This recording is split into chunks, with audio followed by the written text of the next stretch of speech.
howdy there, it's Bob with Odin's Lock. I don't know what I had in my last video. I'll have to go back and take a look. I don't know if I had this shelf in there or not. I moved some stuff around. That cabinet used to be up here. I moved this over here. It used to be over there, I think. Anyways, that's kind of the arrangement I have right now. Let me turn around here. This is the back. This is looking towards the front of the Drivein. So I had a shelf. That's a little bit different. And I haven't fully organized it. I just kind of put stuff. I know personally where stuff is. Roundabout, I guess I can just say. But as far as, you know, I'm trying to think here. It was better organized because I had actual bins. I still have bins. Just two left. Quickset, Schlag, all the old excess stuff. Used parts, you know, from jobs, leftover stuff. Here's the driver's seat. I think, I don't remember if I had that camera hooked up yet or not. Anyways, that's a forward-facing rear view camera. Also, you can do that there. Will actually do, it'll record the front and the back at the same time, or you can have it just show the reverse, or you can use it as a mirror, or you know, anyways, it's just I needed a better way to see what was going on behind my vehicle, and that camera kind of sucked. But I got that one there. That is at the top of the vehicle and looks down at the bumper, so I can see both the ends of the bumper. The other one that's right here, it looks out behind me directly, so I can see everything that's going on behind me. Anyways, I threw my welder in here. Kind of come across a couple things where it's kind of nice to have a little welder. This is a Blue Demon. It's a MIG stick welder. You can hook it up to just regular house voltage, you can see. And you can do flux core or gas welding with it. Close that door. So anyways, back to where I've been. Been busy. I work at one of the big three automotive manufacturers, and they I've been working on 12-hour shifts, so I do locksmith during the mornings. I try to stick to appointment only, but I've been staying pretty busy. See, yeah, and I've anchored this here. Still got all my stuff in there. I keep an extra painting mat here. My son has been apprenticing with me now, so I've been kind of teaching him some of the stuff. Got a long ways to go. There's my other painting mat. I usually keep that. I have a shoe mat I use for the heavy stuff. Everything will just fall in there. You can see it's got a bigger trail. Anyways, I wanted to go over a couple things. You know, we talk about, I've been watching SE Lock and Key, his videos, and been enjoying them. You know, there's a lot of things that you just can't cover everything, and I'm not going to say that I can cover anything that he can or won't cover. I love his series, and I learn stuff from it. Doesn't matter how long you've been doing stuff, you always learn something from someone. I watched the comments though, and I kind of thought maybe I might cover this a little bit. You know, this stuff gets pretty boring if you see this stuff every day. So it's like for us, people that deal with locks, I don't deal with locksmith near on the level as him or a whole lot of the others out there, because I'm more of a part-time guy. But I do want to, when I show up to a job, I have a professional presence that I show up, and, you know, I got the receipts, I'm bonded, I'm insured, I do everything I'm supposed to do to be a locksmith. So, anyways, I wanted to show a couple things here that and you come up in the comments, so I'm going to just mention it. My son and I had a job here a while back, and I was teaching him about the smart key mess, you know, you get. Anyways, something happened where we was taking the knob off, and you know, you usually when you do smart key or any knob, you try to time this, because, you know, you can see that fits in there only a certain way. If it doesn't line up, of course you got the metal piece here, but the spindle's not right. Sometimes you put it on there and you kind of spin it until it fits. Well, that spins. You know, there's nothing inside there. Let me grab my flashlight here. If you can see down inside there, there is nothing down inside there to the very end. Yeah, I don't know if it'll show up. Oh, yeah. Anyway, so what happened was we was talking about that, and then I got the bag over here. I got the bag of parts. I thought, well, you know, got to time it, and the knob was tight. I hadn't really messed with that. I mean, I've done a lot of quick sets. Just hasn't really. We was talking about it, and I thought, well, yeah, when you slip that back on, because some of these, you know, you can leave the screws in, and I know Jason covered that, where, you know, they just slip through and then you twist, and so you can just do that, twist, and then it goes on. See, in that one there, you can have another one where it's slightly not timed. But anyways, what happens, and this is the one actually broke. So you can spin that normally, you should be able to, but the new ones, they don't let you spin it. And what's going on is there's a plastic piece in there, and I still don't know. You can see that plastic right there, and and behind that plastic is a spring. And you can actually probably pop that out. I'm not going to on this. Well, you know, we was trying to spin that to time it on there, and it turned out, you know, what you're going to have to do is you're going to have to use your tool and spin this around to where it fits on there. Because what will happen is if you try to force that, it'll break that plastic. And that's what happened on mine. It actually broke that piece. That's actually what was inside this piece here. Then the old ones don't have that. And then this piece here is what you see down inside there. There's a spring back behind. And what that's designed to do, it's designed to keep you from locking yourself out. So as it is right now, if I don't know if I can do this. Most of them now, it's locked or it's unlocked. And this one here, you can do this, pull it in, and that way you can't open. But the newer designs, quick sets, if you walk out, and that's the old. Some of the older ones, you could open that up and it would stay locked. And then when you close the door, it would you'd be locked out if you didn't actually do this. So they went to from you know, this design from this one, and you know, I'm saying easy set, Brinks, they all kind of have their own different versions. I'm just talking quick set in general because this was a quick set product.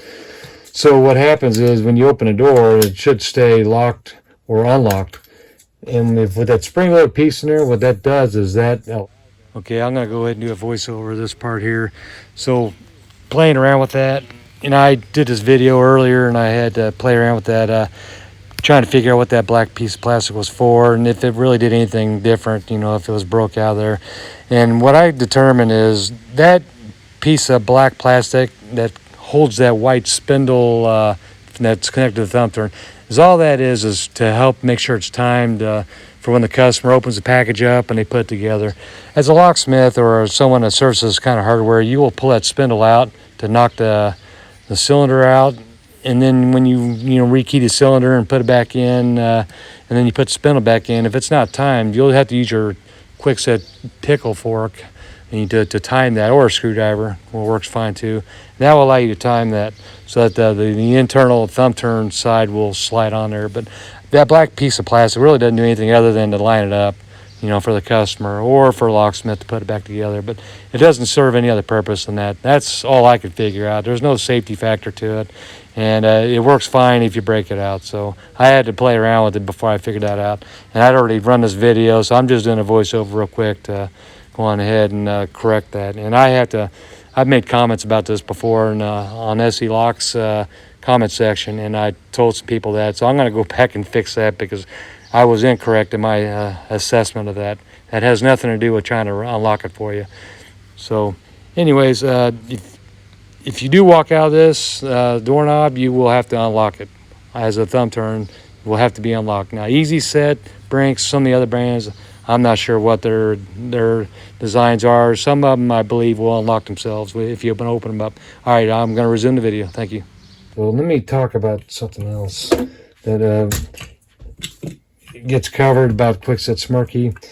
If you have a hard time trying to rekey a Quickset Smart Key, say, you know, right out of the box, this cradle, it worked, you know, on the customer's knob or on their Quickset Smart Key. Sorry, I'm sitting there trying to think and know what I'm saying and looking here. So it worked when I bought this, my last one failed, so I had to order another one ASAP. And when I did, I went ahead and bought the better resetter, because it's like, I need something a little more reliable than a bunch of plastic on this. And so what you do with the Quickset Smart Key, if I can find it, let me see here, I actually, yep. You drop that in there, and I'm not going to go through the whole spill, but drop that in, you crank it, and then you set your, use your special tool there to set the thing, and then sometimes it don't work, sometimes it jams up right there. And so I figured out with this, that roll pin in there, bends, breaks, whatever, you can actually see it was already bent after the first use. And so this other customer where we actually had that knob bill, he had some of those knobs, I don't know, I think he must have pumped some of that graphite powder or something in it, but it failed. It got into the key lube, that comes from the factory, and it packed up, so we had to blow them all out. And so anyways, for this here, there's the part of that timing. You got to have that pin right there. And again, it holds it, and then it allows it to spin the whole thing. And actually, I had to kind of help this one here. So it's already failed. That's what's messed up about this. It's already failed. Maybe I can wind that spring a little bit better, but that pin inside there, that is the booger. That's usually what I see is going wrong with these Smart Key cradles, is that that pin gets bent. And I had it to where that whole lock was stuck in there, and I couldn't even get it out. And so after cranking it, and I bent the pin a little bit more, I was able to get it out. And so what you can do is you can pop that out like that. You may have to loosen that screw up right there. And that is a roll pin. Just a shear pin. It is very small. So, you figure out what size it is. I think I even measured it as 2 millimeter. I think I did roughly is about 0.080. The closest size inch-wise is 0.0787. Or 2 millimeter, and so that's what I went off with that. And then you want that spring to go around on this side here, actually, right there. You can just drop it back in, but you can drive that out, that spring pin that I just showed you in there. You can drive that out and replace it. And I thought maybe just a stronger pin might work better for that. But so there's that, and then of course you got the better resetter. That's actually probably more reliable, and that's not that complicated. I was teaching my son too about the whole Smart Key, Quickset Smart Key stuff. How you deal with that. If your cradle messes up, and of course with the better resetter, it's not that complicated either. It's basically falling back on the old comb trick, and I told him also, and we both figured out, I don't take these apart that often, but if you do, it doesn't hurt to just kind of put a little mark on it. The marker's messed up. Just a mark on it. Actually, it only work one way, but if you're not paying attention and you slide this out, and you take it apart and you reset it manually like the old they used to show, then what will happen is you'll kind of get confused with what position, what direction the plug goes in. But all the battery setter does is you just put it in there. It's kind of falling on the old comb trick. Push it in there if you can. I'll probably, yeah. And then you put it in the reset position. You just keep spinning it. And then you can hit your reset tool, rekey it, and that's done. And so that's all you got to do there. I'm not going to do the whole spell on the battery setter. They got all kinds of videos on that. Next up, let's talk about something else. With my son, and sometimes I'll ask the customer, but if you're doing a fresh deadbolt install, then you can go on ahead and use these special tools, mortise tools, these attachments, this for the door itself, and this is for the strike plate, usually. This here is a pretty decent tool. It works pretty good, and you can knock it out, and it's got the square or the round. Sorry if I'm trying to put it all in the camera, but you can do that. And then for the edge, once you get your hole drilled, you slip that in there, and then you bang on it. Get that sucker. Let me see if I can find my stand here. Right there with my stand. Yeah, anyway, so you drive that up, and this will actually help mortise that out too. Where did my stand go? Excuse me for looking around here. It might be better to show you that exactly. Nevertheless, actually, my phone's sitting on it. Yeah, so once you got your hole in there, you put that in, drive it up, and that will actually mortise it out for you. So there's that, and that, and what are the small ones around. So that's that part. But honestly, if you're doing a fresh install, I almost always opt for a drive-in, and that's what that part there is. And you know, if you want to use the drive-in, you just take the plate off, put the round piece on there, and just drive it in. I use block of wood or whatever. Just drive it on. I don't worry about chiseling. You know, you run into the risk of messing up a customer's door. You know, if you're not very good at chiseling, and you split it. The other side is, I also have one of these. Let me grab it. Bulldog. Making a mess here. I have one of these Bulldog Tools for steel doors, and one of the benefits of that is that it comes with these plates for when you crush that, use that Bulldog. And so what you can do is you can put these on each side of this if you're going to do any chiseling. So just, let me set this down. If you want to do some chiseling, you can clamp on that, and that'll keep your wood from splitting too if you have a problem. You never really should cut vertical. You should always like do your little imprint, kind of trace around, maybe use a little knife or something to carve in. But you don't really want to run your chisel directly vertical. I see people do it, but you'll split your customer's door usually. And I don't, you know, you don't want your customer to go over to their door and see that you did that and made a huge mess on there. And, you know, so that's with that. And I have, I see, there's suppliers that offer the Blue Mall, you know, Craftsman has their own. I got this from Major Manufacturing. I actually found it in a thrift stores, a flea market kind of place with tools. And I bought this thing for $50, you know, and it's normally like $300-400, I think. And, you know, I use the whole saw. It has all the different bits, you know. But it came with everything, and you can still buy all the parts of this too. I think they still make this. But, you know, I've been teaching them, you know, about the distances, you know, 5.5 inch, going through all the stuff, the back sets, and these can screw you because it has a back set switch on it. But most residential is going to be 2 3/8, and commercial be 2 3/4. So yeah, kind of talking to him about that. All these little things. There's all these little things when you get into locksmithing that you really gotta pay attention to. I'm cleaning up part of my mess here. And so I never really think much about it. And then watching Jason do his series on his locksmithing 101. Great series, great idea. There's a lot of videos out there, how-tos and all that.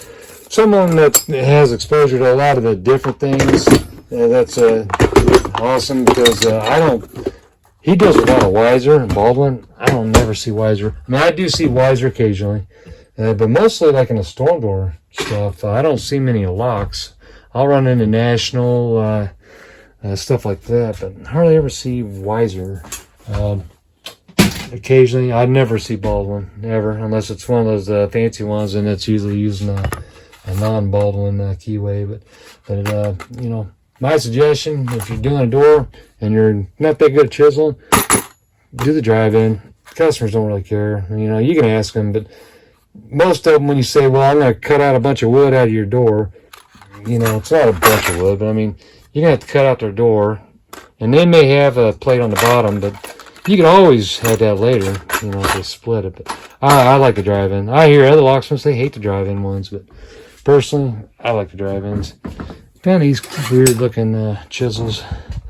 These are chisels. They got the steel shank all the way through on them, so that's kind of cool. You can see the shank all the way.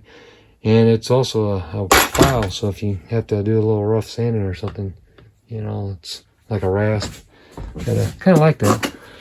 I run out of Houdini, couldn't find any more. I'm going to try this for a little while. It looks like it's kind of the same stuff. They all got their special, herbs and spices. But this one here I think is a clear spray. I like it when it's acetone with a little Teflon in it, you know, just something to kind of wash it out, and the Teflon stays. Absolutely no gray alkali, of course. One more tip I was trying to explain to my son: when you use your tools to take these off, I always scribe that right there, and so I know exactly how tight to get it.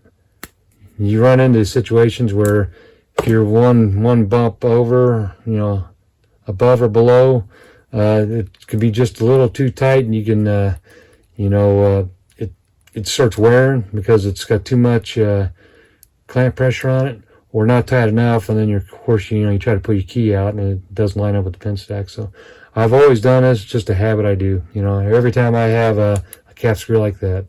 And one more thing with the Quickset smart key while I'm on the subject. If you do take these apart, there's a couple things. The springs that go in the sliders, you know, or I guess it's more like it's not really pin stack, but there are little hollow pins on this side here. If you take those apart and you lose one of the springs, it's a bugger. You're not going to find it. They're so small. But this spring that's underneath this here is almost exactly the same dimension. So you can use that spring that's underneath, you know, your spring cap stop. That spring that's right in there will actually work inside your little hollow pin, and probably even the slider bar that slides back and forth.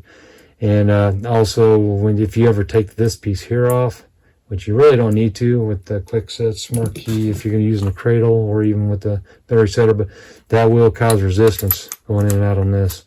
It'll make it harder. So that's one more thing I thought I'd share. So if this doesn't slide in or doesn't fit all the way, you know, it could be because this black keeper is dragging up inside there. So I think I'll get off here. I hadn't done a video in a couple months. Thought I'd mention that. As I said, that plastic piece is inside the thumb turn. You don't want to try to force this if it won't spin. Just try to slip it back on a knob. If it won't go on a knob, use your tool to turn this to match this, and then it'll slide right on. Hope you all are doing well. Sorry this drug on. I started rambling. Anyways, I'll talk to y'all later. Bye-bye. That's all, folks.